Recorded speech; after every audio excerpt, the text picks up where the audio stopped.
انا عايز نفرق بين نقطتين، بين نقطه اللي انا بخاطر عشان اوصل لحاجه معينه، ده كويس جدا،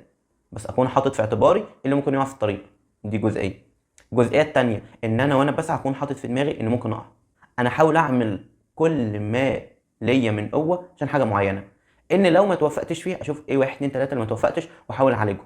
وفي حاجات تانيه اصلا اللي ممكن يكون ربنا مش راضي ان انا اكون هنا، ممكن ساعتها بقى ايه اللي هيفرق بين اراده ربنا وما بين انا ما توفقتش لاني مش امين في الحاجه اللي انا كنت فيها، انا ما جبتش اخري، هي امانتك. لما الواحد بيعمل اللي عليه، اذا كان في طريقه تفكيره او سعيه بيحاول يوصل لكل ما فيه من قوه ان هو يحاول يعمل اللي عليه، لما بتيجي حاجه مش في ارادته ما بيدخلش في دايره الاوفر ثينكينج اللي هو يقعد يفكر كتير بقى، طب انا ما توفقتش عشان انا اللي غلط ولا عشان دي طبيعه الحياه ولا ربنا هو ايه اللي وصلنا لكل النقط دي. طب ما انا عارف ان انا كده كده ربنا معايا، وانا عارف ان هو كده كده هو اللي ماشي لي كل حاجه انا مشيت فيه، وما كانتش ماشيه بتفكير ولا بذكاء ولا باي حاجه